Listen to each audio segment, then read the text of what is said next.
काली ना मो गोटे कस्टमर कॉल आसला कस्टमर को दरकार बहुत ही सिंपल सोबर गोटे पाइनएपल फ्लेवर केक ऊपर डिजाइनटा पूरी टिके येलो होइतिबा दरकार बट डिजाइन केमिति भी हेले चलिबो। तो मु बहुत दिन हेले भाबिक रखिथिली डिजाइनटा बनै बोली बट बनै पारुनथि जेतेबेले कस्टमर मते कहले कि येलो कलर दरकार मु तो पूरी पूरी खुशी ही जाइतिली। तो आज मु केकटा बनै छी बहुत ज्यादा बेसिक थिला आपण माने भी चाहिए नियत भाबे ट्राई करि परिबे।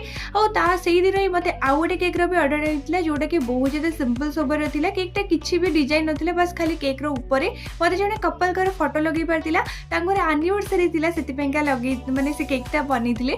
आ मु तांको तो पचारि ही नै कि तांको केमती कोन लागि छि बट होप करछि तांको भल लागिथिबो। जदि आपण माने को केक गुरा भल लागस त नियत भाबे टिके लाइक करंतु शेयर करंतु सब्सक्राइब करंतु इंस्टाग्राम देखुथिले नियत भाबे फॉलो करनेबे।